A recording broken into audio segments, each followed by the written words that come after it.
কখনো ভেবে দেখেছেন অনেক টিপস এবং ট্রিক্স আপনি জানেন কিংবা ক্লাস থেকে অনেক কিছু শিখেছেন, কিন্তু আপনার পারফরমেন্সের ইমপ্রুভমেন্ট হচ্ছে না? আসল ব্যাপারটা আমরা এখানে ক্লিয়ার করে দেই। আপনি যা শিখছেন ক্লাসরুমে অথবা যেসব টিপস বা ট্রিক্স আপনি ইউটিউব ফেসবুকে দেখছেন, সেগুলো কিন্তু মোস্টলি নলেজ। আইএলটিএস এক্সামে কিন্তু আপনার দেখাতে হয় আপনার স্কিল। সুতরাং আপনি যে নলেজ রিসিভ করছেন এই নলেজটাকে স্কিলে কনভার্ট করতে হয়। এই কনভার্ট করার জন্যই কিন্তু আমরা বারবার প্র্যাকটিস করার কথা বলি।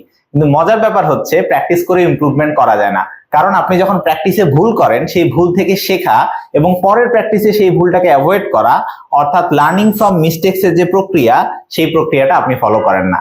এখন থেকে যেটা করবেন, টিপস বা ট্রিক্স এর সব নোট রাখবেন এবং পরবর্তী প্র্যাকটিসের সময় মেক শিওর করবেন ওই ভুলগুলো যেন আর না হয়। এবং এভাবে আস্তে আস্তে আস্তে আস্তে আপনি গ্রো করা শুরু করবেন। দেখবেন আপনার ড্রিম স্কোরে আপনি খুব সহজেই পৌঁছে যাচ্ছেন। এরকম আরো অনেক টিপস এর জন্য আইএলটিএস ইকোসিস্টেমের পেজের সাথেই থাকুন।